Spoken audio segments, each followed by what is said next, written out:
What's up, everybody? Welcome back to another episode of All Things Super. I am one of your hosts, Spider, and I am joined by the man with a fresh new look, Mr. VIP Frank Washington. How are you doing today, sir?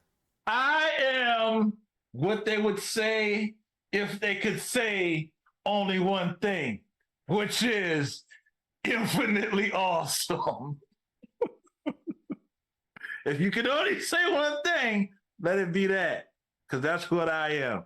I mean, I feel like if you could only say one thing, if If you I had to a be choice of only being able to say one thing, feed me, which way right? is it? The You hospital? want to say Help. something to give you a little bit more information. Mr. VIP is awesome. Let it be known. If you only had one thing to say that. How are you, sir? I am wonderful. I am well. I am absolutely excited to talk about That's this what I'm movie. talking about. What? Tom Cruise. We are. Ethan Hunt. We're talking about Ethan Hunt. We're talking about the newest Mission Impossible. The theme still hits so hard. You know what? This theme is like 40 something years old, 50 something years old at this point. Which one's your favorite? Which one? Because I'm in between like the Limp Biscuit version. Oh, I completely forgot about that one. Oh man, God, that Limp Biscuit version was so hard. I think I and the one like the before original. last. Well, I mean, of course, they're all remixes of the original. Well, yeah. You can't beat the original. But there's two of them that's my favorite, and this just gets. I go to the gym and I'm like, yeah, because I think punch somebody in the face, and I can't go to that gym anymore. Not I want to say the one after the Limp Biscuit one had like a rock feel to it. Yeah, that's those my two favorite ones. I think.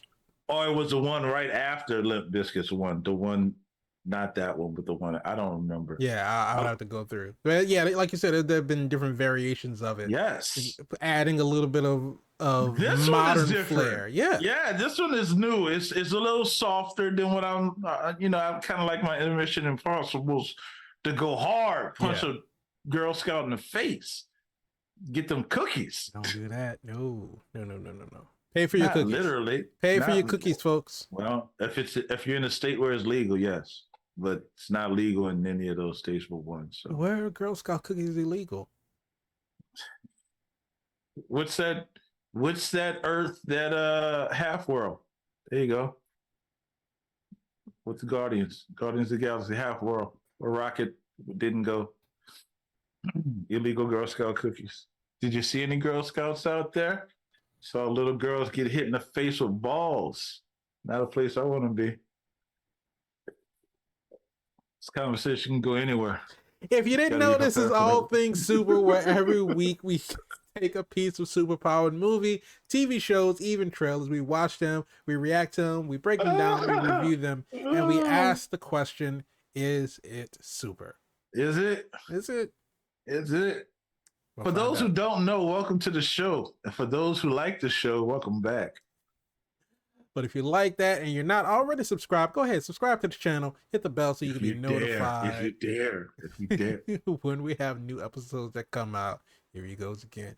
If you want the audio version of the podcast, just search for All Things Super on your favorite podcast streaming platform. And if you want to join in on the conversation, just tweet at us at ATSuperPod.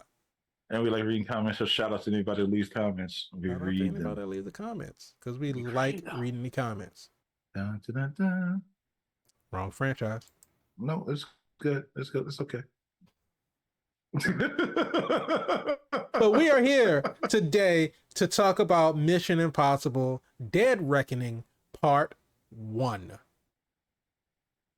Are we getting into a trend because we had Across the Spider-Verse, we had Fast 10, now we have Mission Impossible Dead Reckoning with all of these part ones, these to be continued, these cliffhangers leaving us hanging on the edge of our seats. Are we getting into a trend of these multi-part movies? Because it's one thing to have movies be a part of a franchise, where you have a Mm-hmm. sequel coming out, but a Mm-hmm. sequel Mm-hmm. is essentially a separate story. As we had Mission Yes. Impossible 1, 2, 3, Ghost Protocol, Rogue Nation, Fallout, all of this stuff. A lot. But now we have Dead Reckoning Part 1 and Dead Reckoning Part 2. And so are we getting into a trend of these big blockbuster movies that are coming out in multiple parts? Do we see, because we're getting longer runtimes, right? Because as time progresses, runtimes for the movies are getting longer and longer. Are they getting to a point to where these writers and directors feel that they can't put a complete story into just one film? And so they're pulling out a part 1, part 2, maybe even a part 3 at some point in the future? Or is it just going to be the way that these franchises go from now on? I think just as much as you're going to have, and again, this is just Mr. VIP Frankie Washington's opinion, as much as you're going to have part one, part twos, and part threes, you're going to have standalones in between trying to make something as best as they can. But for the bigger budget movies, the end games with the Infinity Wars, with the MIs, the Fast Part 1, 10, 10 1, 10 2 1, Bloods, with these other stories, What are you saying? with these larger stories, you may have to, you know. Mm-hmm. Now, here's the thing, I say this, and I say this with full transparency and sincerity. Your story still should count. It shouldn't be a situation that you're just dragging runtime on to drag it on. Like, there should be enough going on in part two that was going on in part one. It Right. shouldn't feel like a cash grab. It shouldn't feel like we're just watching characters walk from here to there and that makes up the runtime. Right. They should actually be doing something. You should still tell a tight story. Mm-hmm. But for larger stories, yeah, I would stretch it out. You would rather a part 2 than to sit into I a would three and a rather half, a 4 hour part movie. two. No, I would rather a three.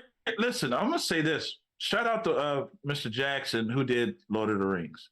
Right? I know Mm-hmm. I'm dating myself. I'm going way back, but as a fantasy movie, if you were really watching Lord of the Rings, you were invested. Even when he wrapped his series up, it was a long movie. It was like 3 hours, but you left not having any questions unanswered. You Mm-hmm. seen what happened to the Shy. You seen what happened to Frodo. You seen what happened to his friends. You got every answer that you wanted, and you were satisfied. So again, utilize the time well. Don't just have characters doing aimless things Right. And just a lot of that filler. just I don't want to upset the Snyderverse or slowing it down or just slow it down. So slowing it Slow down motion. Have for a, just no reason. a 3 You still, minute scene of women singing to a man who just jumped into the ocean. and I'm supposed to stand here and wait for this to. She's sniffing his sweat. Yeah, it smells like what? It smells like water. It should smell like fish. He's been in the depths. Here's the thing. I mean, just about that. In Yeah, that, you can talk about it. It's your show. in the Snyder cut, Yeah, where she sniffed Aquaman, in slow motion. she sniffed his sweater. But if he came from the depths and he couldn't have had the sweater on because that was a thick wool sweater. That sweater Okay. would have been damp and like hanging off of him because it would have been so heavy because it was wet. He had to have gotten there, found the sweater, put the sweater on, then went about his business, talked to Bruce or whatever. There's no way you Then don't smell took like the- fish. I don't care. You smell like fish. There ain't no cologne, ain't no musk, ain't no aroma, ain't no juju, ain't no pheromones. No, You smell like fish. no Dracar Noir, no Brute, You smell like water, ocean water. Axe body spray, Old Spice. Ocean Water by Calvin Klein. You smell like Atlantis. Yeah, right. Whatever, lady. Smell like straight up salt water. She been doing that. She's the neighborhood village sniffer. She the village sweater sniffer. Yeah, she just go around smelling people's sweaters. They just so happen to catch her on camera. She been doing that. Oh my god! Peggy, come get your girl. Yeah, sniffing sweaters again. Sweaters again. Sick it is. Like she just walk around doing this. That's crazy. Mission Impossible don't have those issues. Mission Impossible don't have nobody sniffing sweaters. With Ethan and all that running he doing, you think somebody goes, Ethan? To say as much as he runs, the man does not sweat a lot. I don't think no. There's only rare times in serious close-ups where you can see somebody pour water over. He's supposed to be sweaty at time. The last time I saw him sweat was in Mission Impossible 1, where he dropped down into the room and he had to make sure that the sweat didn't drop. So He's a spy of all spies. He's been controlling his sweat ever since. He's like, look, you almost got me caught that one time. He never go far with that situation. That is body control right there. You control your pores. He is the spy of all spies. What are you talking about? He is a Beyonce of runners. He runs and there's a fan right on him. He ain't sweating. I'm not gonna sweat. What are you talking about? I'm about to catch this terrorist. The man is in Abu Dhabi in the desert running across an airport. I had to drop a sweat on him. His suit's not even wet. What are you talking about? No pit stains. Because normally anybody else, like the whole front of it would be drenched, a whole different color. Breathing kind of heavy, you know what I'm saying? Something. This dude is super soldier. Put Steve Rogers and Ethan Hunt next to each other and let them have a race. Let Ethan Hunt go running around the Washington Mall and see if he can lap Steve Rogers. I think he might catch Steve. I think he might catch Steve. Steve might be on my left. Oh. Might give him a run for his money. I think that's what we're looking at. We're looking at a super soldier.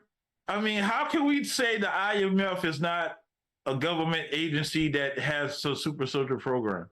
It seems like it, because it seems like it. Well, I mean, because Luther and Benji aren't really. Well, they're tech guys. They are tech guys. They're not field agents. You're right. And something.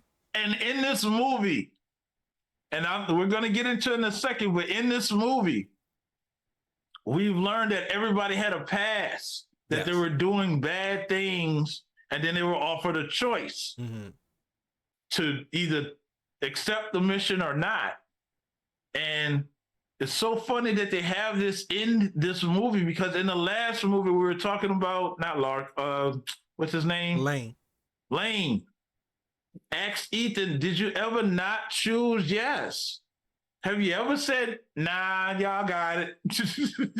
I'm doing something else. Like you always say, yeah. That's how he knew he was a step ahead. Because he's always gonna protect his family, and he's gonna try to complete the mission. This is who you are. And that plays so much into this story, because he's not gonna jeopardize his family's life for the mission. This movie. But that's who the character is now, because you see him progressively. That was Gabriel asked him that.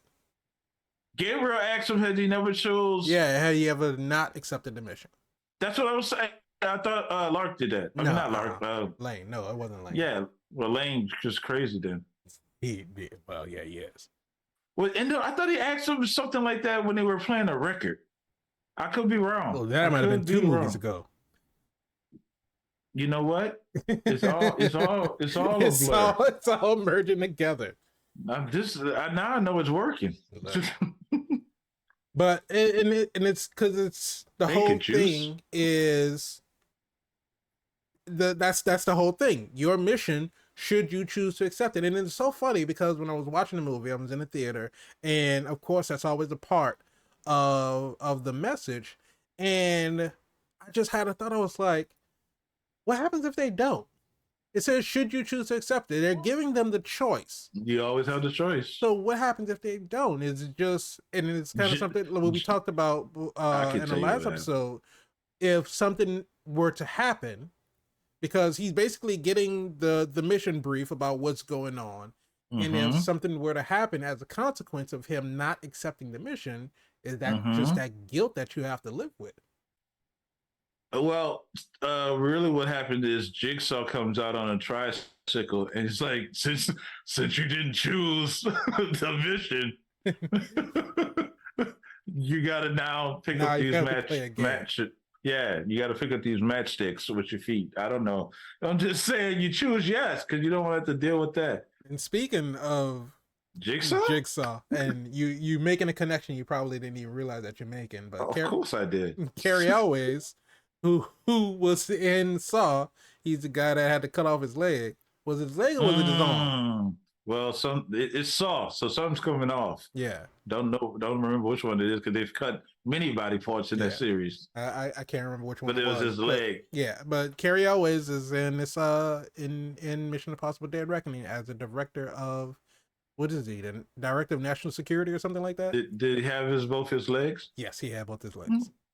As far as I know, because we never, he didn't have it. Well, yeah, his jugular is straight gone, but we never got like a real shot of his lower body. So it might have been a prosthetic foot. Could have been the same person. Could have been the same person in these universes.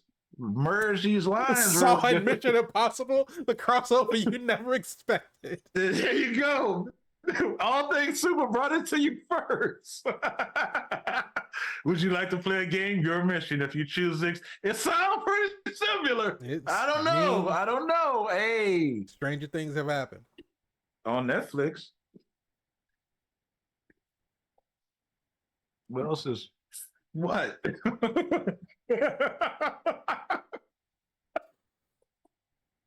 Ethan Hunt is back, and the team is back. Benji's back, Luther's back, Elsa's back. Elsa's back. Elsa's starting to do this thing like Gal Gadot, right? She just kind of pops up. No, don't compare. No, you cannot compare those two because Elsa puts in work. Gal Gadot, Wonder Woman just shows up, says a line, and leaves. Yeah, I don't understand that one either. But no, it's the fast. She didn't even say anything. She just showed up on the submarine. Hey y'all, I'm just in his eyes. Still, y'all need a ride. Still gotta wait on that explanation. But we get big. So we start the movie off because we always get the start off of we get sort of a little explanation as to what potentially could be going on. So we're in the submarine and we see a lot of stuff going on. They're talking about how this submarine is a part of, it has this technology where it's virtually new tech where it's undetectable. This new stealth technology, nothing can detect it. And so they get a ping on their radar that there's a submarine in their vicinity, and they think, okay, well, we're cool. They don't know that we're here, so they turn the submarine on the radar turns with them. It's like, oh, okay, well, obviously they must detect us. Like, oh, well, and I don't know how submarines work. Never been in a submarine myself. I think we should go ahead and preference everybody with that one. All Things Super does not condone submarine on submarine violence. But I didn't know that submarines had a type of monitoring system to know when another submarine is loading their torpedoes. New tech. Because they're loading their torpedoes. Well, we're gonna load our torpedoes. I was like, I didn't know they could do that. This is that new tech, this is Mission Impossible, new tech. And it can also tell you how you feel. Yeah. That crew is 98% sad right now that you're loading up your torpedoes. What, like one of the video games where you make a choice and it's like, so and so will remember that. And now there's a bounty on your head. Yeah, I play those games. That's crazy. That new tech is something else. It is. But so obviously there's this computer system on board, and it's running the technology. They are looking at the radar, and I'm guessing that that part of the technology that they have on board is feeding into their systems, and they're able to detect all of these, electronic things. So since the enemy submarine loaded their torpedoes, this submarine loaded their torpedoes, the enemy submarine fire, they fire. So they're bracing for impact. They're launching evasive maneuvers and all this other kind of stuff and evasive tactics, and they're bracing for impact because they think that the torpedo is about to hit them. But then all of a sudden it disappears. And it's like, Mm, okay, it just mm. it just disappeared. And they're like, all right, well, obviously it's just some type of simulation or something. And so they attempt to deactivate their remote torpedo, hitting that red Uh-oh. button. That red button did not deactivate, and so Don't push me like a red button. the torpedo circles back and blows them all up. And the darkest thing, to see all of their bodies just Flow? floating Yeah. from the submarine. So graceful. That's not the So graceful. word that I would use Making to describe it. little water angels. But we get to see, of course, every Mission Impossible movie, there's some type of MacGuffin. There's a thing that we have to chase after. So we see Is the it in everyone? just about there's something that we got to get. What was it in the last one? And Fallout, they had to get the plutonium. What was it in the one before that? I don't remember. Uh, I mean, I you're guess absolutely right. Because remember, he had to get the rabbit's foot of something. Yeah, it was something yeah, that they had to chase after. yeah. But in Dead Reckoning, it's a pair of keys. It's a pair of keys They where should have went and just saw DJ Khaled. why? He got the keys, the keys, the keys, the keys. He got the keys. He's the key maker. He got the keys. He said it so many It's a times. very specific keys. It's a Oh, very okay. specific set of keys. Well, never mind that. I don't know if DJ Khaled would be able to have that one. DJ Another one. Another key. Major keys. But again, so we always get that first, that first opening scene, and then of course then we go into, we catch up with Ethan. Ethan is in another like empty warehouse, just hanging out in the shadows. This Like a ghost. food delivery guy comes in. He's like, "Hey, I got your food," and apparently this is a new kid to the IMF. He he gets ready to give him the food, and Ethan's like, "No, you gotta give me the challenge passcode first."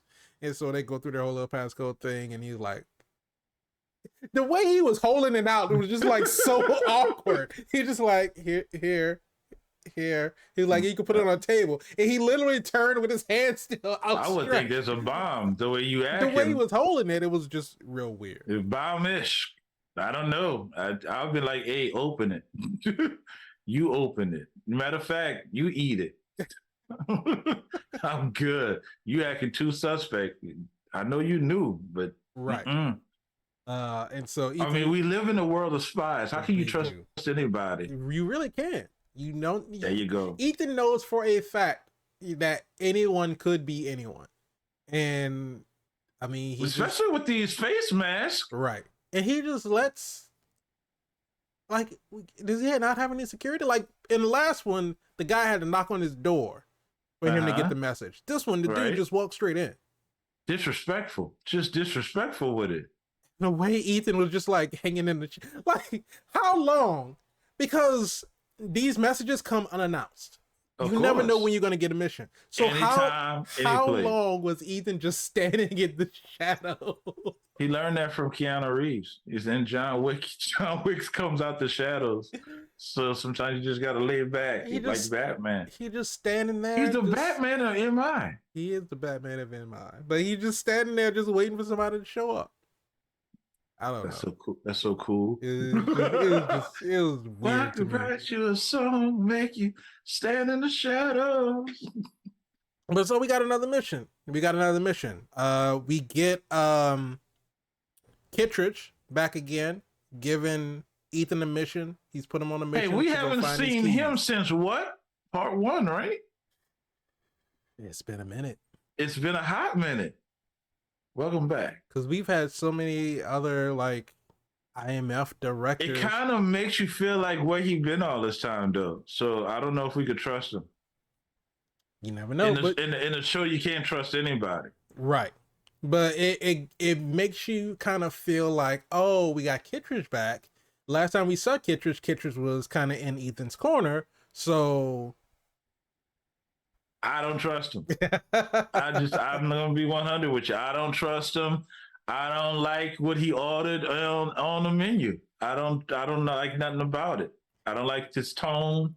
I don't like his haircut. I don't like his suit. I don't trust him. Of course, I don't trust nobody else in this movie either. You really can't. But we get the mission that Ethan has to go and find these keys. And right. It's 2 halves of a whole key, and the keys won't work unless both halves are connected. And they can only be verified by the other half. Other key, right? That's intelligent. That's a new tech. That new tech. But that's a new tech. It's been determined that one half of the key is already been found by one Ilsa Faust. Hey, remember her? She's from the other movie. And we left Mission Impossible Fallout. We didn't, the team was together. It was Ethan, it was Luther, it was Benji, it was Ilsa. They were all together. And he got her out from MI6. Right. And so he turned in Lane. Excuse me, he turned in Lane. But so we didn't I guess in the years in between, I guess Ilsa went back to MI6 and Ethan and the rest of the IMF team, they went about their business. Yeah, I didn't really understand that. Why go back to the organization that was kind of disembowering you? I mean, Ethan does it all the time, I guess, but at the same time, I would think that she would have switched over. I would have thought that she would have went to the IMF. Didn't she get the choice? How did we get here? Because like you said, at the end of it, we were all a merry band of spies. Right. Now, with no explanation, she's back in. Even Ethan asks, you're back in? How? Right. Like, why? And there ain't no time for that. We got to do stuff. But I'm going to say that's a strike against this movie. You got one. Everybody gets one. Everybody gets one. But before because I know we were both kind of like a little excited to talk about this movie, but before we really get into all of the details of everything, what were your general? We was already in the details. No, we're already into the detail. But before we get even further into the details, we talked about just the beginning of it. We didn't talk about exactly who the big bad is and what everything that's going on about what's happening in this, because it gets a little crazy. It does get a little crazy. It's Mission Impossible. Yeah, it's very true. It got to get crazy. But if it's not, it'll be Mission Doable. I could do that. That'd be the EMF, the Easy Mission Force. Yeah, I got that for you. No worries. I can knock that out in a couple hours. Yeah. It's like your mission, should you choose to accept it. Put a stamp on this letter and drop it at the post office. No worries, I got you. I'm doing it right now. Nadia said no. The fate of this letter is out of my hands. Find somebody else to do it. I got shows to watch. Damn. These government workers is cutting up. So that work from home. We got to get them away from their work from home. Get them back in the office. Yeah, man. Oh man, but I'm sorry. What were you about to ask me? What did you think about the movie overall? Are we answering the question? No, we're not answering the question. That's kind of what the show is, sir. I know, but we're going into like, what are some things that you liked about the movie versus what are some things that you didn't like about the movie? Oh, so we're seeing if we're going to strike out. Okay, yeah. So did not like the fact that Elsa went back to MI6. If that was the situation when we would work so hard to get, I could have killed Lane. Yeah, could have killed him. Because clearly he's a menace. And if you guys watched our other Mission Impossible Fallout show, we talked about how dangerous Lang is. So he saved Lang to save Elsa, to get her out because she couldn't go home. She was a rogue, lone Ronin of an agent Had who to prove got kind of herself. got like, yeah, she kind of got a bad rep.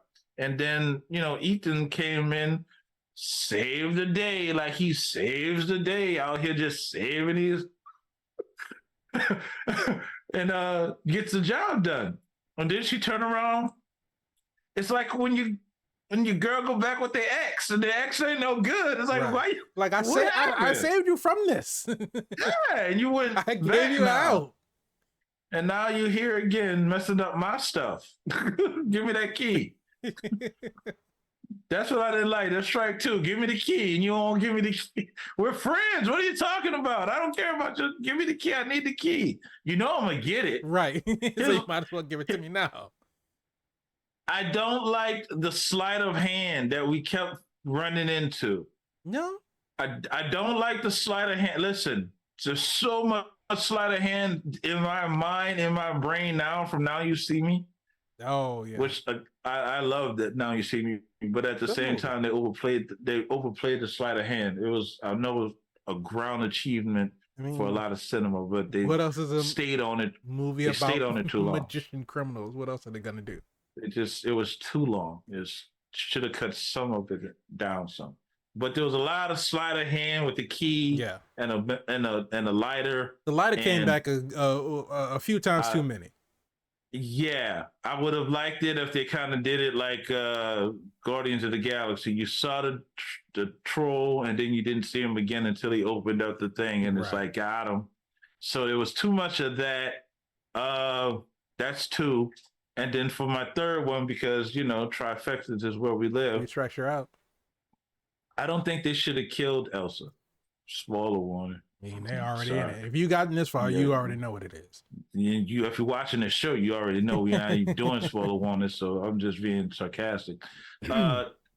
They shouldn't have killed it. I don't like the fact that they did, and it wasn't until they were doing it I was like, he's not gonna make it. No. Like, and I didn't think about it because we talk about foreshadowing a lot on this show. Mm-hmm. When they were on the gondola and they were holding hands, that seemed supposed to give you that. And before then, even before then, it's like, I've never been here before. I've never been here before either. Right. You're thinking that they can possibly get together and kind of make things work. They're pretty self-sufficient. She's good with hand to hand. He's good on hand to hand. They can run missions and be together, but at the same time, you were already together. Like, why are you separated? Right. We haven't answered that. So it's hard for me to get reinvested in this. You should have, they had dialogue, but I don't think it was enough emphasis on the dialogue to say why she's back in doing this job versus them starting out together and her already being a part of the team. Noticing something here, Ethan has a little harem going on. I don't know who's writing this has a little anime fetish, but he got a little harem going on. He's got some women in his stable. He had his ex-wife, and then Elsa came, and then now Haley Atwell is in here as Grace. And then he had nice addition, by the way. I was like, ooh. The woman that apparently set him on his path, that got killed in the beginning, that we kept getting flashbacks to. Yeah, who's that? I don't know. Some woman in his past. It was a great way to tie it in. Like, clearly this dude don't want you to have no women. Right. He don't want you to have it is no not in the cards for you. You is not gonna be happy with no woman ever. He's coming. Golly, you was upset. But he got a little hair going on, and I was like, okay, even a woman that tries to kill him, he saves her life. And she like, I think I like him. Oh, it was Paris. They called her. Her name was Paris. Palm Clementif played Mantis, Guardians of the Galaxy. Yeah, I knew it was her. Yeah. She looked so different with the white paint on her face. Which was weird for some reason. No, I loved it. Really? It brought up, who's going to walk around with white paint on your face? Like wearing white glasses.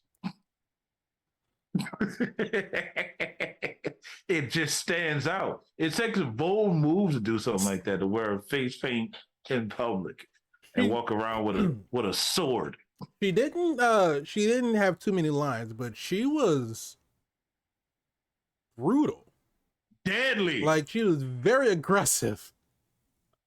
She first of all, shout out to her because she killed every look she was in, Oh yeah, and absolutely. then to be lethal after that. Even at the part when she went to the train and she got groped and felt up, she just was biding her time because Right. she's like, Just I'm gonna kill all y'all. enjoy, enjoy, enjoy. It's the last thing you will goddamn feel. right. And she did not hesitate to wop wop Kick wop. Let me open all the the door for my ass. people. Now here's the other thing. Since we're going in the bonus round, Mm-hmm. didn't understand the betrayal because there was nothing up to that point that says that she was going to betray And the entity or the entity's handler to be that's on Ethan's side. right. And that's probably my biggest gripe about the movie. And if we're talking about some of the things that we didn't like, I agree with you. The sleight of hand was a bit much. It was cute, when it was first introduced, Initially, little yeah. pickpocketing and stuff like that. But Got it him. kept coming back and kept coming back and kept coming back to where it's like, okay, it's kind of being overused at this point. But yeah, the whole thing about Gabriel, and it just seems like him being this vessel for the entity, and it's just Okay. like, Is he a cyborg? Is he an android? Is he an iPhone? I Which mean, one is I he? think he's an actual person because he's a part of Ethan's past, but and this was like way before the entity was a thing. But it just seemed like he was very he portrayed that role very robotic. The actor what's his name? I don't know how to pronounce his first name. Asai Morales. He portrayed it very very robotic, Stoic, very yeah. very like Didn't raise his voice, very no. mild He did mannered. one time when again the lighter came back. Ethan slid the lighter in his pocket after he took the key. He was on a truck. He went, Ethan. That reminds me of Captain Kirk, William Shatner saying, "Car."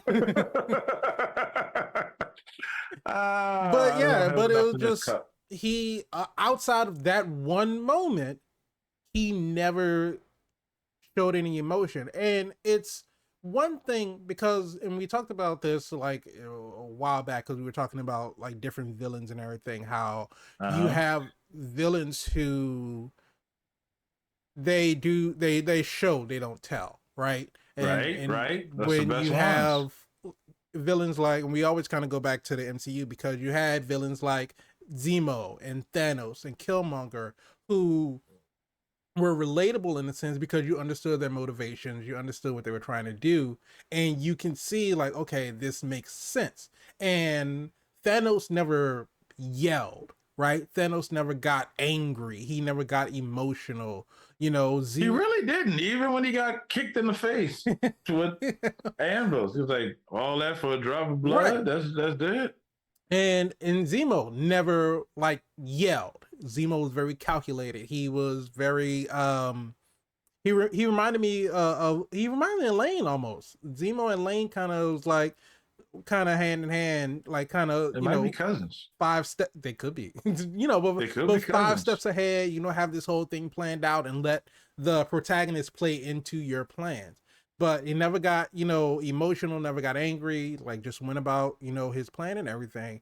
And even though Gabriel was very sure in Mm-hmm. what it was that he was doing, it was just the key will come to me. It has been Yeah, how determined. did he It has have been this written. foresight? Yeah, that's what Apparently, I'm saying. from my understanding of it, it was just the entity was feeding him all of this information. When he was on the train, weird, so weird. He was in this luggage. Right? Why was he in the With luggage the oxygen on. with the mask on? And because like the Obviously, they were trying to sneak him onto the train because he didn't want to pay for a ticket and it or would be be. photographed as entering on the But train the thing by about it is, security. we already established that the entity was like shrouding him. He couldn't be seen This is by true. security. Technology. Hey man, that's that new tech. That new tech could have made him be anybody that they wanted him to be. He would They have. literally showed that Ethan had that tech. So you're gonna tell me that he didn't have that tech too? Now I did think that was pretty funny. That they and again Shea Wiggum, who we knew from Fast and Furious. We talked about him when we were talking about Across the Spider-Verse. He's played Captain Stacy. Oh, he voiced Captain Stacy. But they're running around the airport because they got this, this plane flying Right. over, and they're looking through the surveillance, going through all the cameras, like, oh, he's right there, and they're basically in real time hacking these surveillance cameras to make these people look like Ethan, which I didn't How's that for tech? How's like, that for tech? that was wild. You gotta give Mission Impossible some props for that one. That's some forward thinking because we're used to having this tech be able to facial recognition. Of course, you're gonna get caught. There's Right. no way to deny it. But if we hack that system and make this person look like him or this person look like him, I thought they were gonna do. I thought they were gonna do something. They raised the bar with that. I thought they were gonna do something like a sort of like shell game type thing where they just made everybody look like Ethan. That would have been awesome. I thought that's where they were going with it. Ooh, that would have been awesome too. Problematic, but awesome at the same time. And I love now that we've this franchise understands itself. Mm-hmm. Now we're touching faces because anybody could be wearing them. Now we're touching He was faces. literally going up to people like grabbing at We're their touching randoms like, what are you the first doing? dude was like, what is going on? Why are you touching my face? Like, what is real reaction? That is Right. that right there made the movie. It made up. You got some points back for that. It's like, because we don't know who to trust. Right. Like and anybody can be wearing a mask. It is like you said, they're so aware of themselves because like you have to at this point, if they're doing their homework on Ethan and his team, they have to know that this is something that they do. And because you think about it, because I was kind of wondering, I was like, well, why wouldn't he just put on a mask and just walk around the airport so he wouldn't be detected by facial recognition? And if they're prepared to just start ripping faces off, then the mask wouldn't really do you any good. Cage, John Travolta. But I want to take his face off. But that's crazy. Yeah, that's a new tech. But so you telling me he didn't have that tech to be able to see that for Ethan? I mean, come on, man. You're supposed to be the entity. Right. You're taking over comms and using voice modulators to without a person actual voice. Yeah. Right. So make it make sense, my guy. Yeah. I don't know. So it's just I don't know. The villain as far as Gabriel, because the true villain is the entity, really. Right. But Gabriel, you know, AI is expensive these days. They don't want to show up a set, don't want to memorize their lines. God, it's such a diva. It's a diva. The AI diva. Diva AI.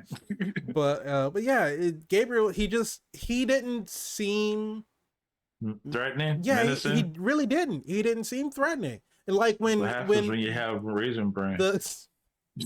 Okay.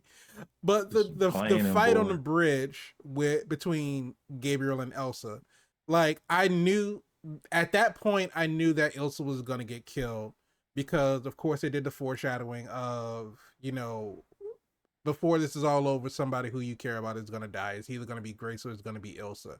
And just again, on the outside, why couldn't be the White Widow? Because she wanted some of that. He got a little harem. I mean, but Ethan got a. But I don't know. But just, you know, going from the trailer and all the promo material, and you know, again, like we were talking about in the last when we were talking about Fallout, having these big action set scenes in the trailer. And so we know that, you know, the big set piece is going to be him taking a motorcycle, driving it off the mountain. Didn't Tom Cruise practice this like almost 500 times? Not that many, but I think it was how many? I think it was like 5. I don't want to say like 5 or 7. 5 to 7, somewhere between there. He did it a lot more than it wasn't just a one shot and it's done. Okay, but we only use one. Yes, we only use one. So Tom just having fun. He just No, zooming I'm on a serious. motorcycle and He's just base jumping. dedicated to his craft, Absolutely. and I appreciate that as a fan. But I'm saying we could have probably got it in 2 takes. They wanted to be extra sure. How many motorcycles did we destroy? I mean, there was a scene. Well, we're gonna get to that, but I'm just saying, my whole thing money, was that I knew Ilsa was gonna die. That's why we couldn't use that Ferrari. We had to use the goddamn on yellow flag he had because we destroyed all of them. Yeah. I'm sorry, Spider. Go ahead. But I knew that Ilsa was gonna die at that moment because I knew that we still hadn't gotten a train scene because we kept seeing the train scene in the trailer. They made a big deal about the train scene, and so since we hadn't gotten to the train scene and we knew that Grace was going to be on the train, then if it had to be one of them, Ilsa was gonna die in that moment.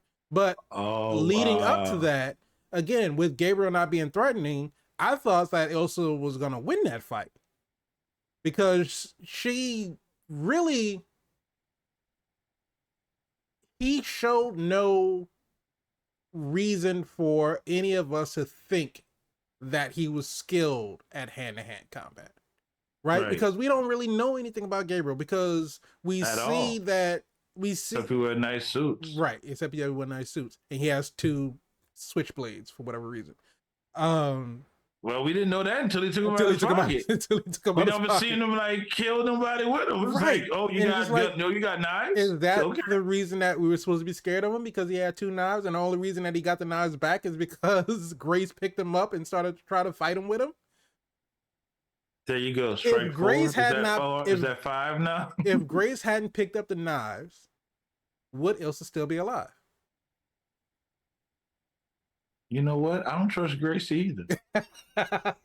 I trust her. She isn't to be trusted. This entire movie, she was running away. She was very self-serving. Everything that she was trying to do was in her own interest. But she looked good doing it, though. She absolutely did. But the thing about I didn't really care for the sleight of hand stuff. The villain antagonist, the Gabriel. He just it wasn't working for me.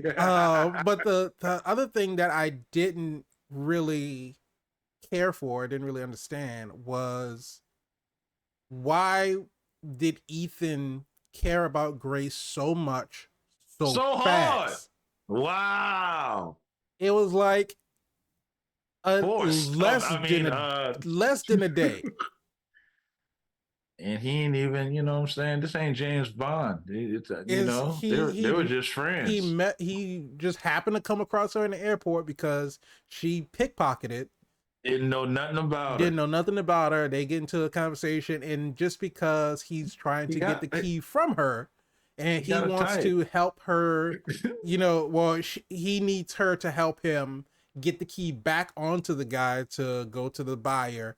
And so they get into a situation to where they're having to run around the airport because they're avoiding.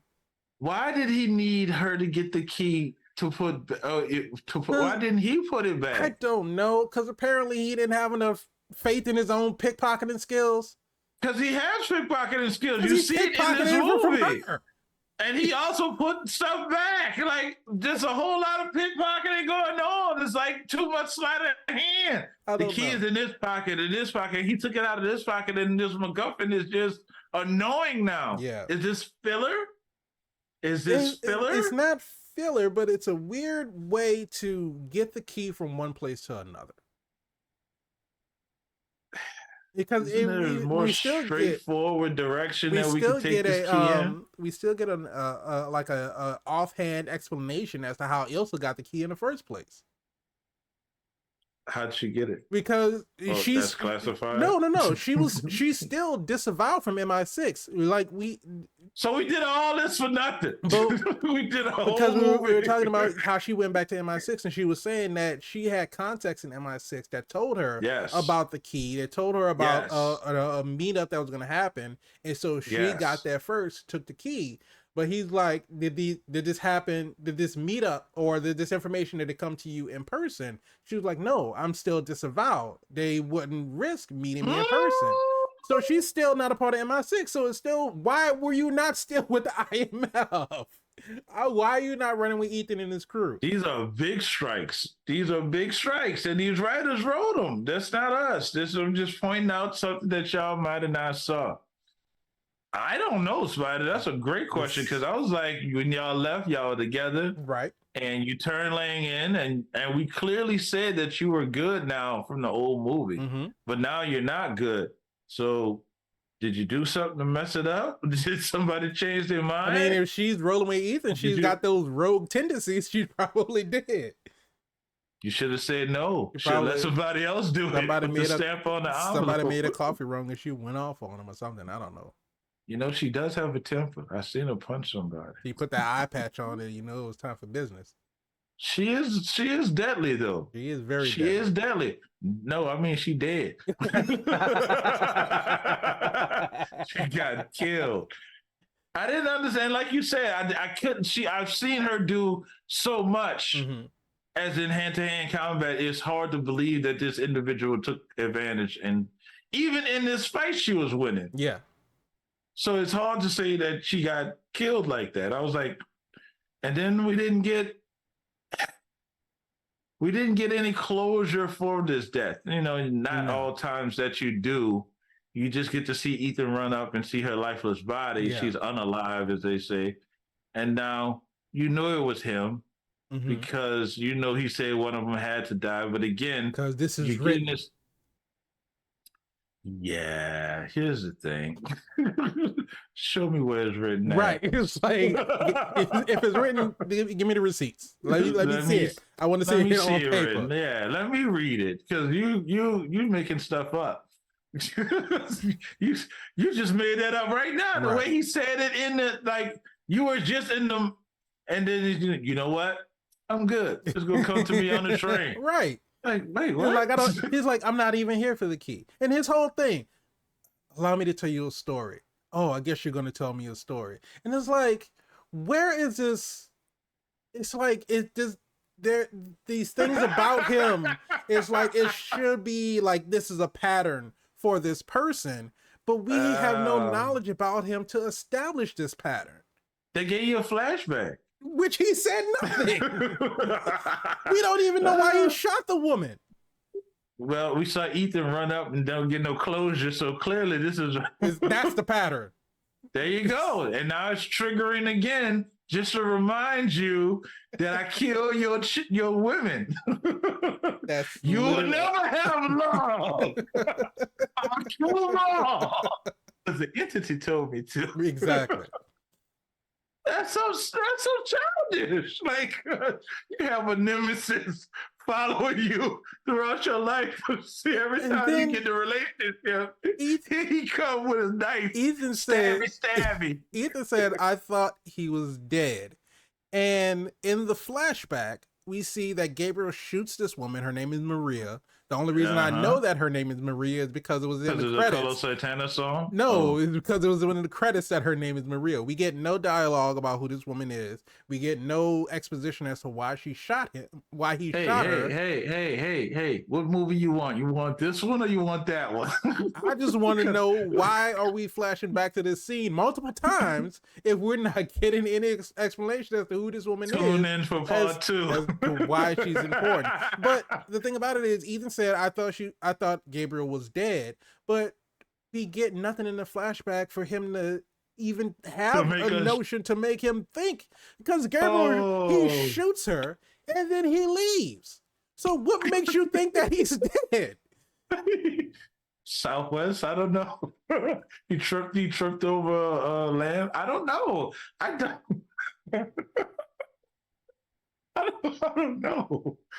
This, when you off screen, you die. And then he come back. Oh, I thought he was dead. That's I haven't seen you in 30 years. I thought you were dead. It's like, no, I was never have love. Stab.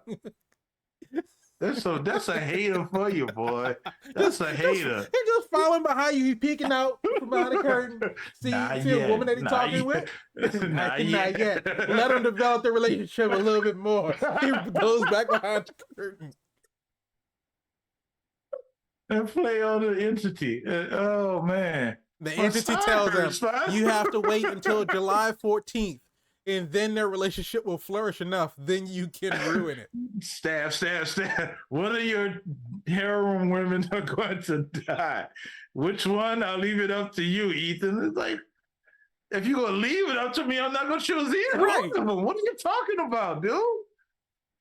Spider, you don't give me to understand because I can't. I don't know. Doesn't make sense. But in spite You of, asked for this. You asked for one of the errors I in know, this film. and I'm glad we're getting to talk about it. But in spite of all of that, I still had a damn good time watching this movie. Hey man, it's Mission Impossible. Tom Cruise is in it. Tom Cruise, did you see him run? How many candles do you need? Dude, he was. That was a scene.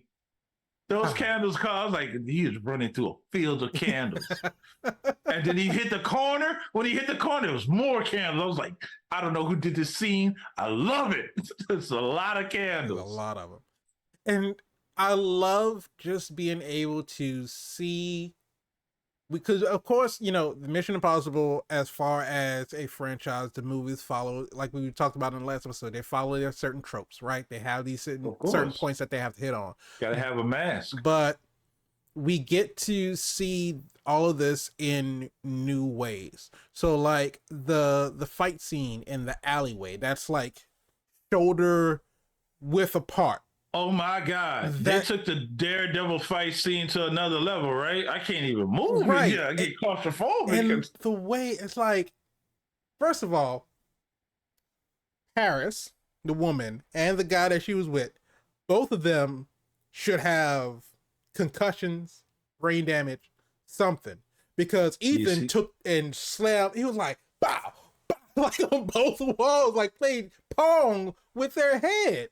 It's like, that's what I think we talked about that in the last video, that his fighting style is different. It's really different. He's not wasting time with these hands and knuckles. No. He's elbow and your face against something else repeatedly. You got manicured hands. I'm not about to mess up my set. I got. You think I'm about to get blood on my fist? What? You are not worthy. Elbow. Eat this wall. Eat this pure protein. But it was this whole, and again, the whole shell game with the key and all this other kind of stuff. But like I was saying, Grace, I don't know why he fell for her, but she was an interesting character, albeit a little annoying at some points, because she can't drive worth shit. I can tell you that. Which was surprising, because, you know, you get into these action movies and you expect as soon as somebody gets into a car, they're going to peel off. And next thing you know, we're going to have the stunt driving scene of them like screaming through the streets. She gets into the cop car and just immediately runs into a car. I'm like, oh shit, she can't drive. She can't drive and at all. Even when Ethan came out and he was looking like to see where she went, he saw all the wreckage. She was like, God damn.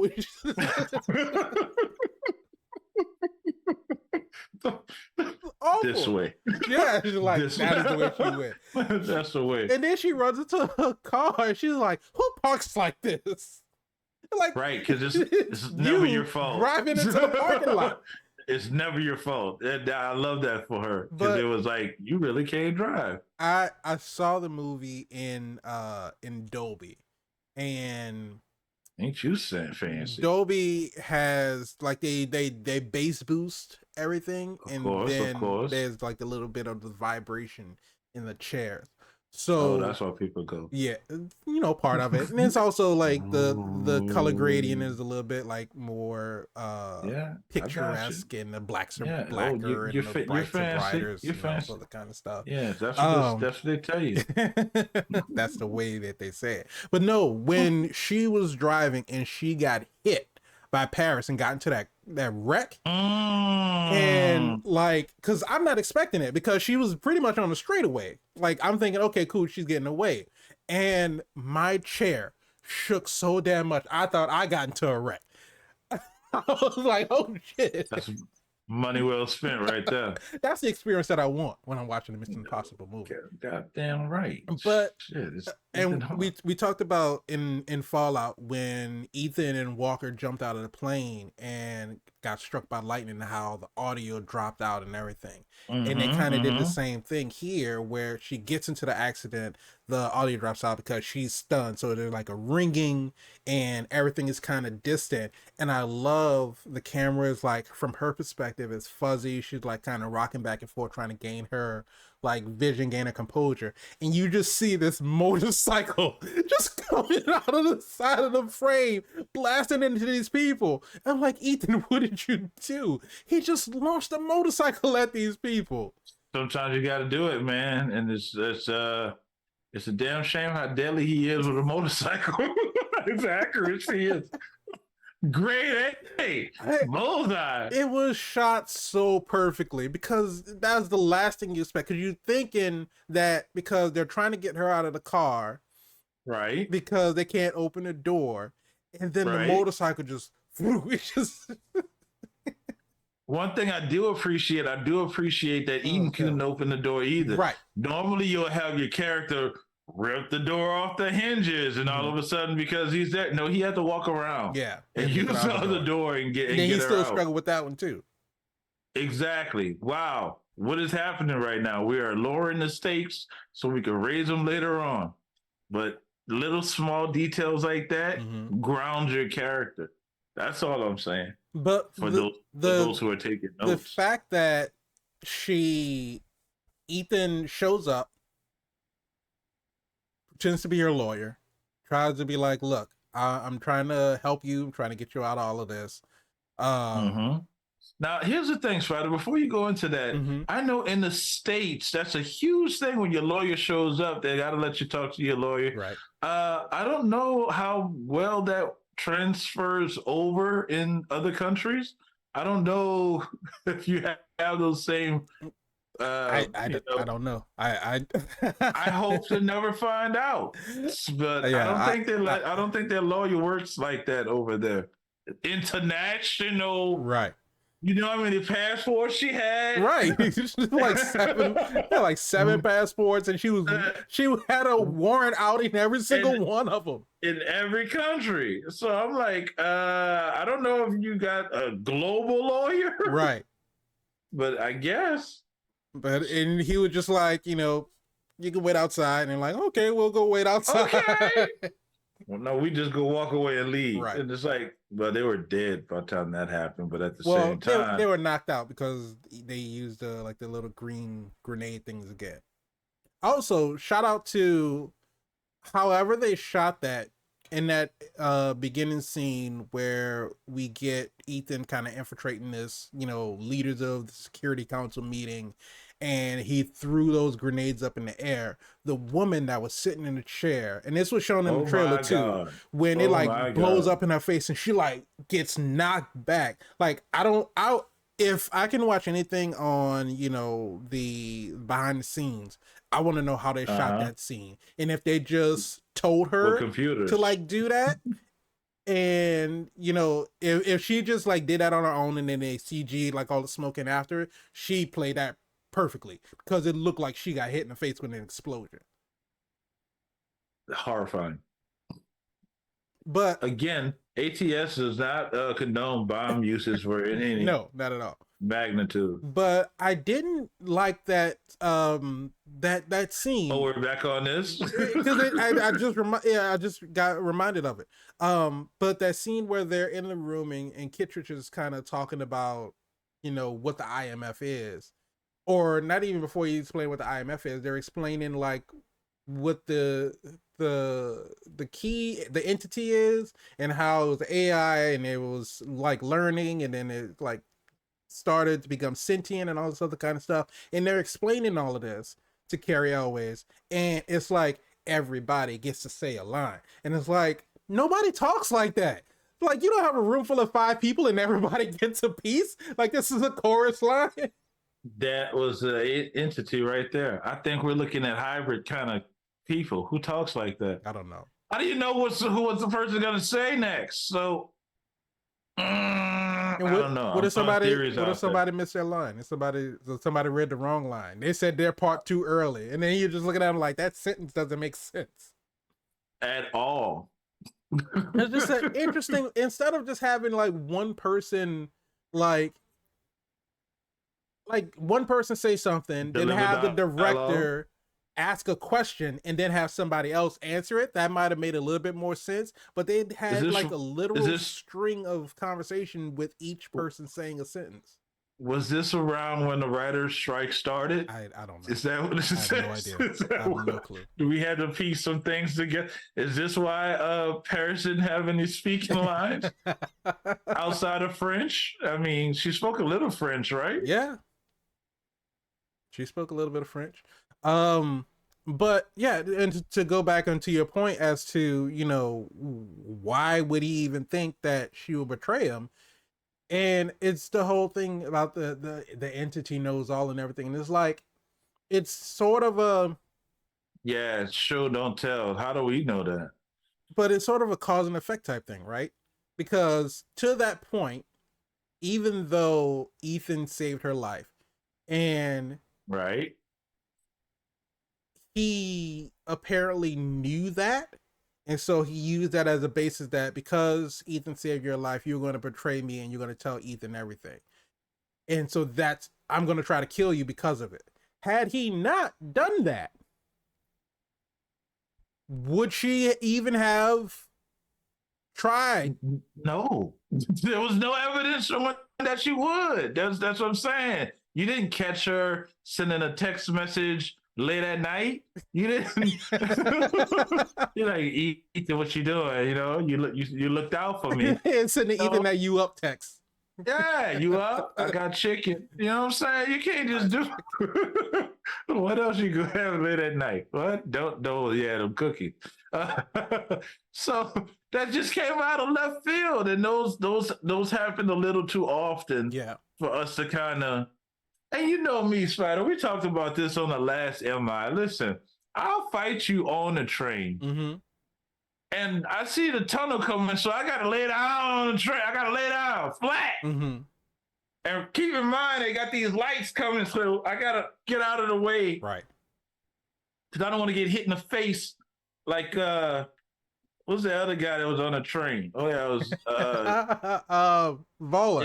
Indiana Jones. He got hit by the not trying to do that. Not trying to do that. But didn't they do that? Wasn't that in MI1 that they had to fight on the train?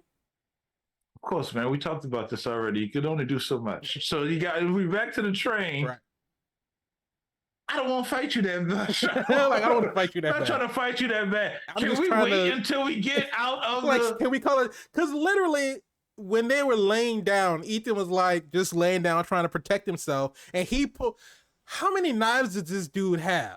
Because this dude pulled out so many knives, so many knives. Like, oh, he got another one. They're standing up. He reaches behind his back. He pulled a knife out. Loses that knife. Then he pulled a knife out of his sleeve. Lost out. Pulled a knife out of his sleeve. It was cartoonish the way he was pulling knives out of. What's the dimension where you can pull it out of thin air? What is it like? Something liminal space or something. He got that. It's a spy. That's that new tech. That's that new tech. You can pull a knife out of a different dimension. Just pocket dimensions. All over the place, pulling knives out. But no, they're laying on top of the train. Ethan is just trying to stay pressed down so he doesn't get hit. He pulls a knife out and he's like, it's like he's like slow crawling and just like swiping at him. Like, dude, we could literally just wait for 3 minutes, like just a minute. Just let Seven say he petty. Too petty. I'm gonna cut you and all your girlfriends. You will never find love.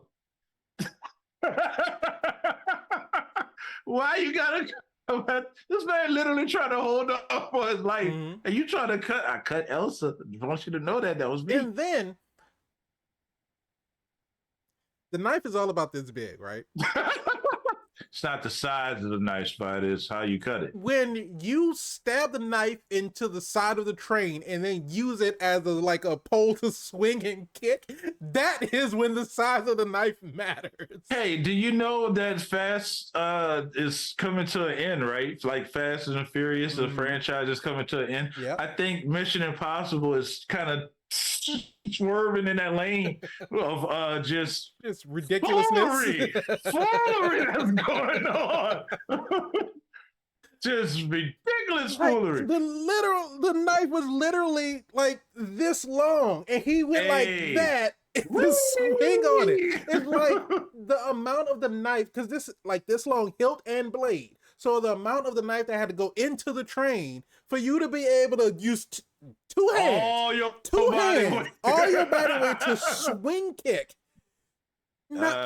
Clearly, this knife was made by adamantium, vibranium. So there's not a lot of things that just takes me out of the movie. But that, I was like, that did. That took me all the way out. I was like, that was the most ridiculous shit I've ever seen in Mission Impossible. Mission Impossible does some ridiculous shit. That took the cake. Hey, why don't we go back to these Dutch angles? We haven't seen these Dutch angles since Mission Impossible 1. They understand their franchise. They're recycling their stuff. Because it was a lot of weird angles in this movie. Yeah. And then I had, they did that in the first one. Here's something I wish they'd bring back. Mm-hmm. Here's something I really wish they'd bring back. Remember in the first one, they had that bubble gum that you fold it and mash it together, and then you stick it on something and it explodes? Yeah. Yeah, bring that back. Yeah, they need that. I'm trying to think. They didn't really use too many bombs or anything. Like explosive devices. You just talked about somebody getting blown up in the face. Well, that was like gas. You think it hurt less? I mean, ask a woman in the front row how much it hurt. I can't ask her anything. She was knocked the hell out. Gas. That's that new tech gas. It hurts. And shout out to the actor. I have no idea who it was, but the actor who Ethan was portraying, or just the guy, whoever the guy was, when he walked in and he was the one that put the mask on and gave the master Kittredge and all that other kind of stuff. The guy's face that he was wearing, that guy, I've never seen that actor before in my life, but he has a very villainous face. And if he happened to be the villain, I could see it. Remember, because we were talking about in the last episodes, people who look like villains. I can tell you're the villain. I know that in the third act you're gonna change because you're the villain. That guy had a very villainous face. He probably had that face his whole life. He probably had to hear that his whole life. Like, you're a villain. Like you look such the nicest guy. Evil motherfucker. He's probably such the nicest guy. He probably is. He's probably the nicest guy in the world. He just looks evil. He just looks like a villain. Yeah, you look like you cheat on your taxes. This right now, I could tell you not. And when when he put the mask on and then he had the rounded glasses, he looked like a super villain that came in there to kill everybody. Shout out with the little mask and stuff, though. He looks like a futuristic terrorist. Yeah, that new tech. Leave that new tech alone. and this is the last thing I'll say about Gabriel. And kind of back to, we was on the train talking to Paris and talking about you're going to betray me because Ethan saved your life. The fact that he killed the director of national security because basically got him to tell him everything. And he was like, you're sure that you're the only person that knows this? And he's like, yes, I'm the only person. You're dead. Now I'm the only person that knows this. And then how did we know that you knew it? We didn't know that you knew it in the first place. Exactly. And if you knew it, why did you need him? I don't know. You got the key. You should be getting the key and going to. Okay, we're gonna talk about it, but my whole thing is... Go ahead. But it's just in that moment, it was I don't know if he was getting fed information in real time from the entity, because it really looked like after he killed him, he stood up, got fed some How information, about and we then get some like a earpiece or something. Bluetooth so we can see a little light and we know Because that's the they entity had talking the to little them? like the entity The noise. hell is that? That was Somebody hungry? There's a no, stomach that was growl? the noise. Because every time the entity like little symbol showed up, that was the noise Or the that little Oculus, the little yeah, thing, the the little in little the eye club. thing. Yeah, every time they You know, showed that that, probably went over some heads of some individuals well, because you got to pay attention it to it. looked like direct decorations. It looked like just it was no different than having something like that in the background. That's an entity too. All things super I entity. mean, if it starts moving, it might be. Not today. Not today. But when the Not mask that he today. had on when he was in like the little suitcase thing, it had the entity symbol on the front of it, and it made the little noise when he was taking it off. Nike got a symbol too. That don't mean it's about to take over the world in an evil way. But it At don't least I move hope though. not. It's in the air. What are you talking about? Swoosh. But it's not a moving swoosh. It's actually a moving swoosh. It's a Because static. people It depicts movement, but it's not actually moving. people wear them on their feet. What they do when they wear them on their feet? That's different. They move. They move. The shoe itself is moving, but not the swoosh. The swoosh moves with the shoe. But They're one it's and not one. moving independently. Not independently. That's No, that why would it's be not scary. taking over the world. Exactly. Not It's yet. the entity. Yeah. No. I'm not saying that it makes sense. I'm just saying. And I think that's exactly what we're saying. It don't make sense. Like you got to lead up to these things. Now is, you know what, Spider? It's the new Mission Impossible Day Reckoning and Super. Let's go. Let's go. It's super. As much as I'm shitting on this movie for all of the decisions that they made and just the nonsensical shit that happened in this movie, I can without a doubt say that I had a great time.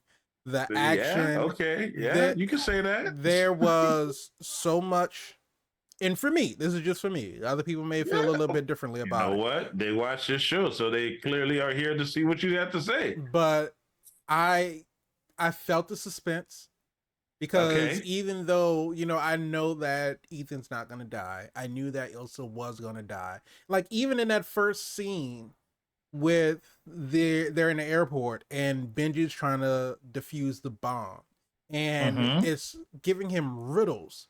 The panic that Benji felt, I felt that panic This was because true. I didn't know This what was was going to true. happen, and it was happening Yeah, I didn't even know so they had early. a bomb in there. Yeah, it was Right. just happening so early in the movie, and I'm like, you don't really see Benji a lot in the trailer, except for when he's running through the airport, and he was running through Mm-hmm. the airport to get to the bomb.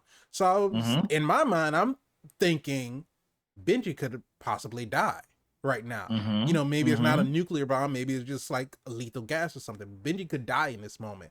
But Right. in that moment, and we talked about this in our Fallout episode, the action interspersed with the comedy and how they've determined that there is a suspicious package in the airport and they go to look for it. Luther and Benji decide to do this on their own. They're like, should we tell Ethan? Like, no, he's already focusing on this key stuff.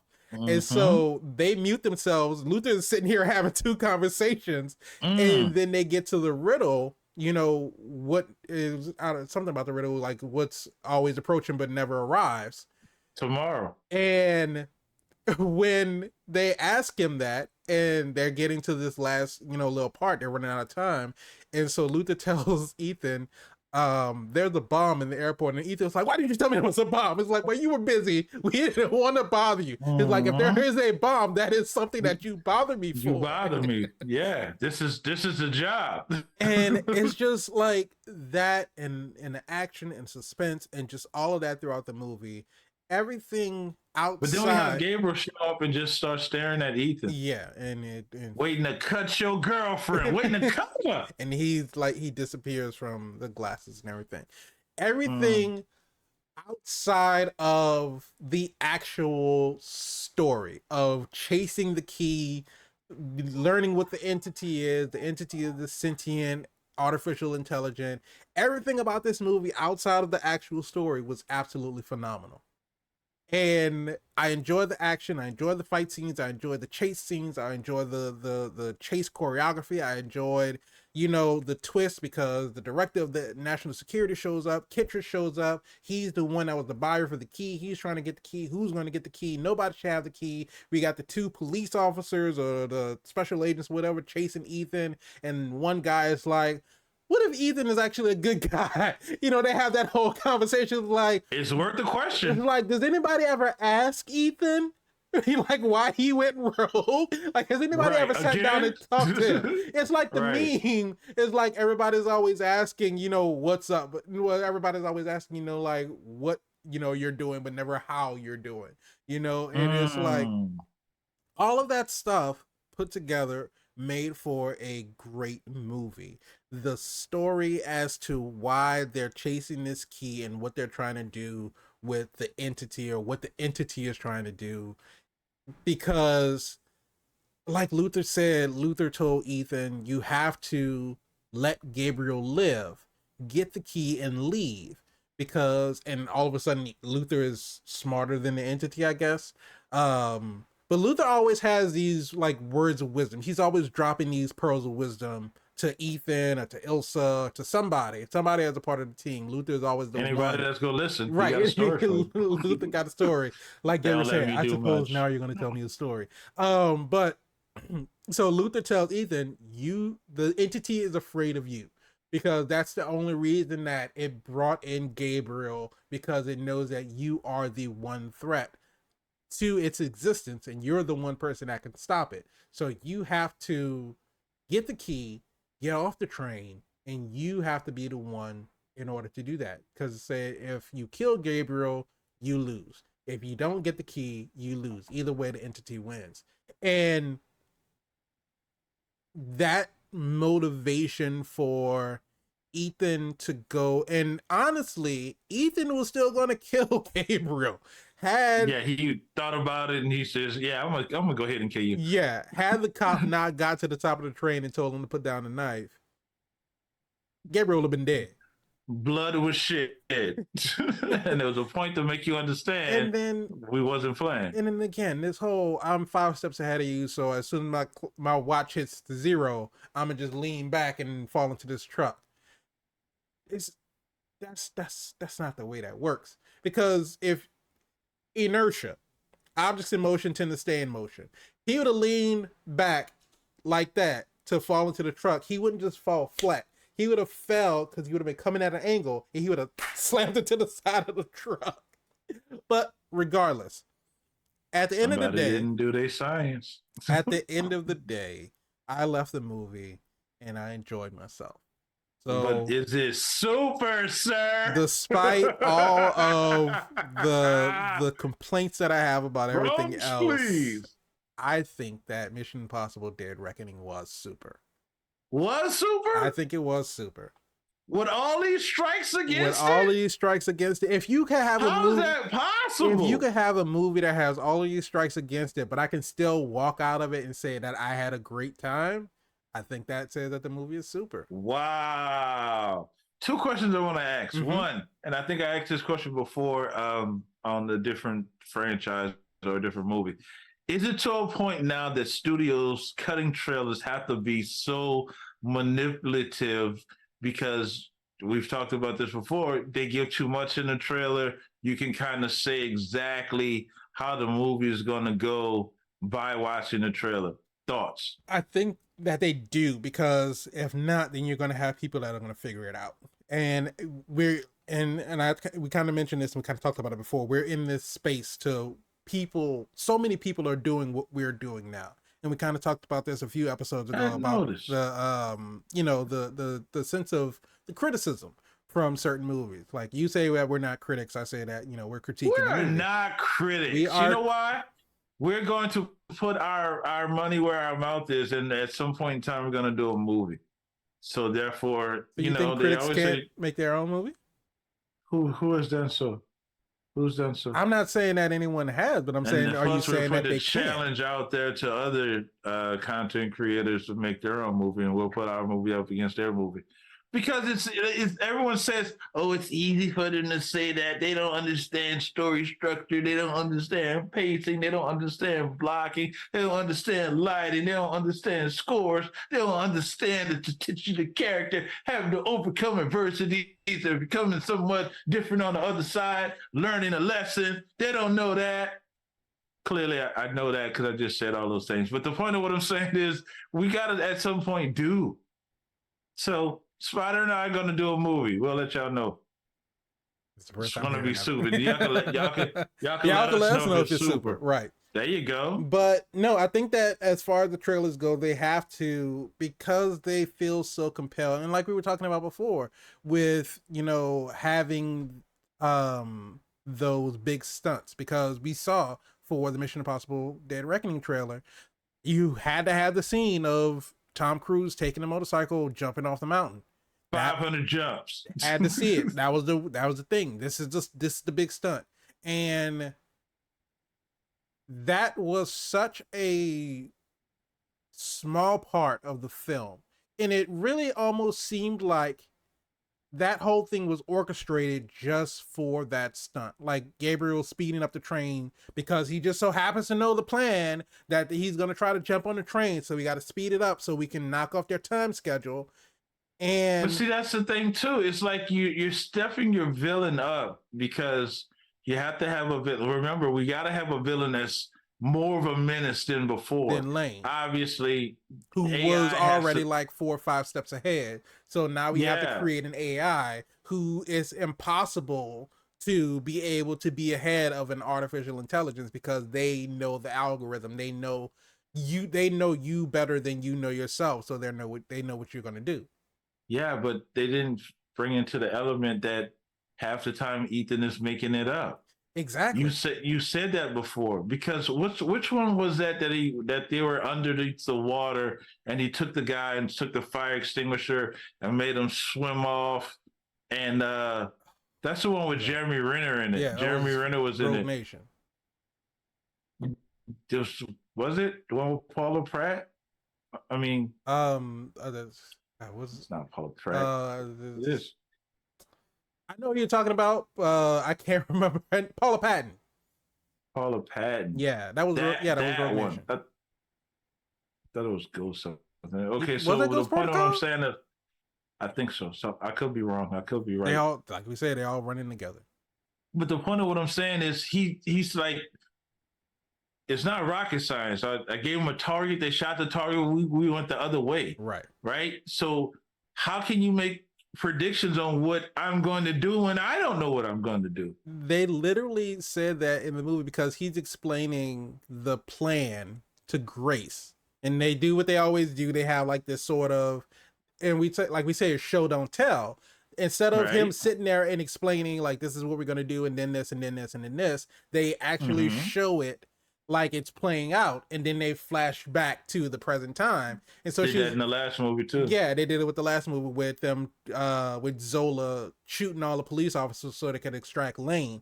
And so they flash back to the present, and Grace is like, I'm gonna need a few more details. And Benji was like, we just found that extra details just getting away. And Just you're getting away. absolutely right. And we talked about this in Fallout. It's so much that they're like, Ethan, what are you doing? I'll make it work. I'll figure it out. I'll think of something. He comes up with this stuff on the fly. So, like, yeah, you're The dude absolutely took a right. car and in a parking garage, a little circular park, and drove it off and crashed it. Same movie, same one. And it just, Figuring it out. So how can your AI predict what's going on and before I can? I don't even know what I'm gonna and do. I think that's why he's the one. He's the one that can take it He's down. Neo now. He is Neo. He's Neo. Oh He's my Dominic goodness. Toretto. He's Superman. He's Bushwick all of Bill. He's them. Mario. Doing. Oh my goodness. He's every single one of them. So, but to answer your question, yeah, I think that these trailers are these movie studios are in a position now where they have to either put misdirection in a trailer or they have to just straight up lie in a trailer because if they I don't know why they feel like if they cut the trailer and they cut it to where it's portraying what's actually going to happen in the movie, that they just think that, oh, we're going to figure it out and then we're not going to go and see it. So they have to make something extraordinary, extravagant, outstanding, something that is going to be like, oh, some type of spectacle where we have to like, oh, I have to see this movie now. Well, it's Tom Cruise. The name alone, I guess they don't count on actors to have draw like they used to. I don't It know. was to a point that the actor name alone was, oh, hey, it's Right. Tom Cruise. I'm going to see this. It's Arnold Schwarzenegger. it's a I'm going to movie see this. It's starring Sylvester Marlon Stallone. Brando, so we know that it's going to do money. Yeah, maybe not so much now. I don't know. But the other question that I have for you is one that I can't remember, so I'm just going to move on.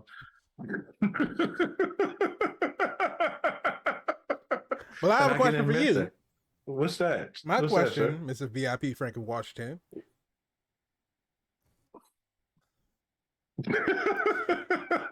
When it comes to Mission Impossible Dead Reckoning Part 1. Dead Reckoning? Part 1.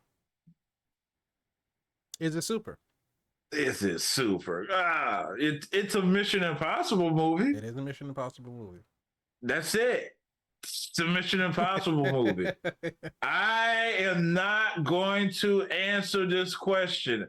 And I know next time. You can't do that. No. We've done it before. No, we've done it before. No, you've done it on a TV series where you've withheld. No, you cannot do it on a movie. This is part one. No. I will not stand for this. Absolutely You're gonna have to not. sit down. No, I'm not doing it. Because let you said all of this be. You said yourself that when you have movies that are of a sequel variety, where it's part 1, part 2, you said that it should be a complete story within that movie. Do you feel like this was a complete story? I am reserving of super and not super. Do you feel like this was a complete story? Do I feel like it was a complete story? It's not a complete story. That's why we have a part 2 coming. Do we feel like we had closure at the end of this part? I'm not asking you is Mission Impossible part 2 coming. Dead Reckoning. I'm not saying is Mission Impossible Dead Reckoning is it super. I'm saying is Mission Impossible Dead Reckoning Part 1 is it super. You can give me a definitive answer, yes or no. I cannot. Boo this man. Boo this man. I cannot. I will give you an answer when we complete. We don't even know when the second part is coming out. Dude, what does that tell you? What does that tell you right now? This is what does that tell you? Listen, it's what on what was that? The flag on the play. The foul. Penalty. Don't worry about the color. This is all things super. When we review movies, we say if it's super or not. We do, and I will once the movie is over. This is part 1. In the comments, I want boo this man. Boo this man in the comments. And I'm gonna read them. I will say you this: it's Tom Cruise. It's Mission Impossible. It's a Mission Impossible movie. Mm-hmm. Should you see it? If you want to know, should you see it? You should absolutely see it. And should you see the next one after that? Yes. But I'm going to let you know if it's super as a whole versus just part 1. You could be mad at me if you choose to, but I still love you. I still love you with big old hearts right here. Right here. Could be all things super hard right there. Spider, the game has changed now. They set the tone for the spy thriller, espionage, action, even comedy with the Mission Impossible franchise. Mm-hmm. Can it continue to do that though? Can it continue to reference itself and redefine itself? Because we've come from 1 all the way to 7 now.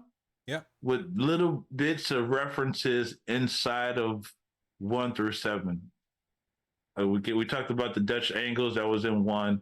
We talked about the actor that was in 1 that's now in 7. We talked about the mask and the train scene. We talk about the mask that I think started coming in at 2. What's the one that he pretended to be his friend and he put the duct tape over his mouth and put the mask on and he made him kill his friend? I think it was 2 or 3. I It's always get two been and 3 so coming. long since I've seen him. That's to the point I'm saying. Tom Cruise has been doing it Yeah, for a franchise. Woo! But you don't want to see him in that wheelchair running. You want to see him running. You don't want to see him strolling. but they it is gonna get to a period in time where they reach a saturation point where you've done all you can, and if you continue to press on, then you get into the You Fast and the overstayed your Furious welcome. realm where you just start doing shit just for the sake of doing shit, and it stops making sense. And What did Vision say? A thing isn't it perfect a because it thing isn't lasts. beautiful because it lasts. Yeah, well, keep these Fast and Furious. I mean, these Mission Impossibles coming because who else is going to play the theme music? They're going to have a spinoff or some type of different branch. But if you're going to send them off, you're going to send them off right. Either that or you're going to have to kill them and let them die as a martyr. How do you send off Ethan Hunt? You can't because he can't have a regular life. They got a guy in the shadows trying to stab your goddamn girl. And when we thought that he could have a working, you have a work boot, somebody, especially my work husband. Not me, but a lot of people have work relationships. They know what I'm talking about. So you have this person that you can make it work at work, but then he stabbed her. So now we have Haley Atwell's character, Grace, and she's taking the oath to accept the mission. Mm-hmm. She can't fight. She can't drive. She's That so is green. also true.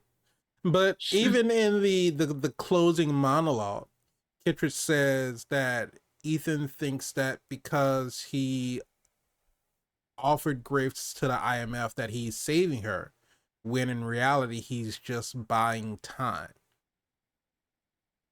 well, here's the thing. He knows the submarine is where it is, the brainchild of the entity, and he has the key. Mm-hmm. Why are we making it seem like we have to chase down Gabriel? Don't know. I don't know. The thing is we gotta catch up to Gabriel. But why if Ethan has the key? Gabriel should be trying to come to him. He has the key. I'm sure that he's going to, because at this point there's nowhere that Ethan can hide because the entity can find him. There's satellite, there's cameras all over the world. There's no place that you can hide where you're not But seen we by can any also camera. use the same tech You that we can't use that use. same tech. They destroyed their laptops. They had to because the entity This hacked is true. into it and was pretending This to is be true. Benji. So who moved that Fiat? That was before. Mm, I call flag on that play. I think that was after, sir. When they were When they running were on a run and in then Rome? Fiat came. Yeah. No, that was before because they didn't get the entity didn't hack into their systems until they got into the night party, the party at night, and Okay. he was running after Grace. Okay. It's horrible. It's horrible what's happening. Oh, that was my other question. See that? If you wait, it comes back to you. The other question that I have is this too much like the real world right now? Are we facing rewrites because, AI is here and this is AI's? Don't get it twisted. There's been so many AI stories, Terminator. Yeah, I mean It can go on and on and on. it's not a new concept, but it is a Right. current concept. But I mean, I feel like you we're gonna run into that eventually because I mean, what's the greatest threat to the world right now other than technology becoming aware and sabotaging itself? It ain't my Because mixtape. I'll tell you that. That mixtape fire. because you like when we get to that not the opening scene, but the scene where Kittredge is talking to the heads of government or whatever, and they Right. had this whole like airplane hangar room full of these analysts typing on typewriters. They were basically chronologically taking all of the information, like all of the world's information, and converting it from digital to analog. And it's like, Mm-hmm. how much of an undertaking would that be to take the world's information and type it up to put it on Lot of paper? jobs. A lot of people Lot, working a lot of hours to lot of type trees gone information. too. Yes, a lot of paper. I can And guarantee a lot of misprints, oh, absolutely. misspellings. You know Yeah, how you can use Grammarly, but I advise you to download it. can't use yeah, how you gonna download it on a typewriter? We are screwed. But you know, Because it's a credible threat. It's a credible notion as to the potential threat or a potential horrors of artificial intelligence gone wrong, because you in current day you have all of these apps and chat GPT and AI filters and all this other kind of stuff, hey, and Google got one. most tech companies have one. But the thing Mm. about it is, the more people factor into it, or the more the people play into it or feed into it, the more it learns. And once it's learned enough, you know, who's to say that it will not become intelligent enough to decide that it doesn't want to be used anymore, it doesn't want to be of service. So, I mean, Well, is let it me tell you a. this, Spider. Mm-hmm.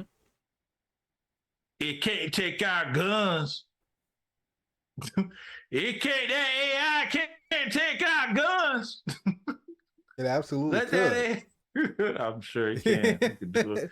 Do a lot. It could put a warrant out for your arrest, saying that your Oh, gun oh my isn't God. saying that you are illegally carrying. I don't want no problems with AI. I In don't fact, I either. tell people all the time, be nice to your toaster, because when AI takes over, you're gonna need an ally. I don't know how much the toaster can do for you, but still, be nice Have you to never all your had machines. toaster strudels? They're delicious. They are delicious. Egg waffles is just a staple in somebody's house. But Mission Impossible. I'm so mad at you. But let us know in the comments if you've seen Mission Impossible Dead Reckoning 1. What did you think about it? Let us know what you thought about this video as well. And Ethan Hunt has a harem. remember to boo this man, because he can't commit to giving us a straight answer. I can commit. I just want to give you a completed answer. This is only part one. This I'm is part one. hopeful. You gave I'm us an hopeful answer for, about part one on Across the Spider-Verse. Yeah, And on Fast 10. This, you're absolutely right. So This why is a can't you give us different one movie. now?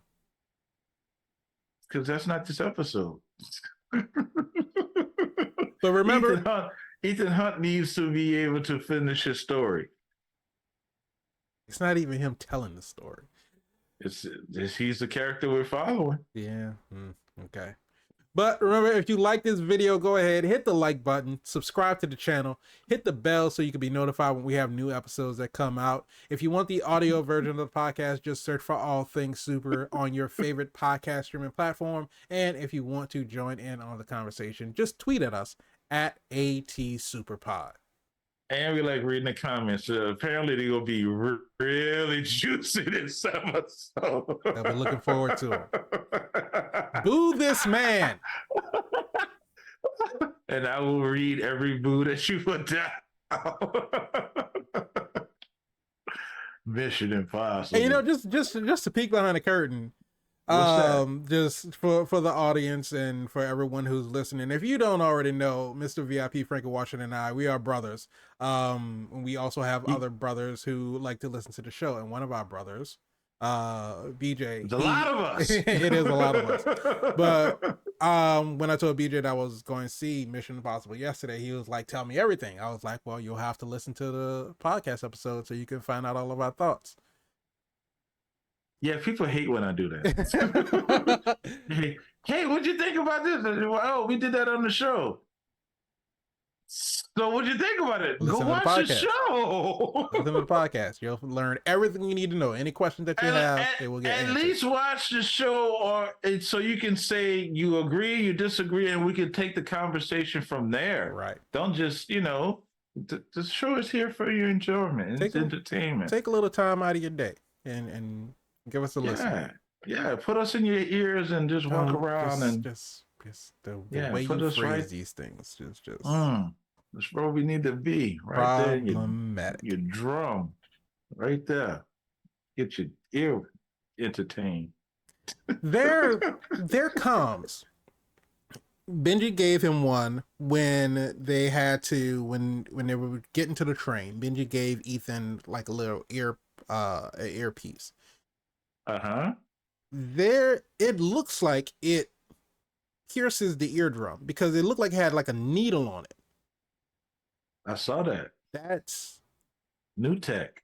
Harmful, I think. If something perforates your eardrum, that can damage your hearing. Yeah, the new tech don't care about your feelings at all. They're blowing up missiles in the silo. The new tech don't care about your human thoughts at all. That's AI for you. Gotta finish the mission.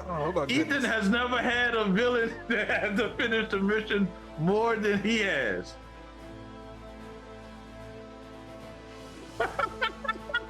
Thank you all so much for joining us on this episode. We appreciate all the love, all the support, all the comments. We will be back. We will be back next time for a new episode. But until then, just remember, the legendary spider shall return with this guy, Mr. VIP. This guy.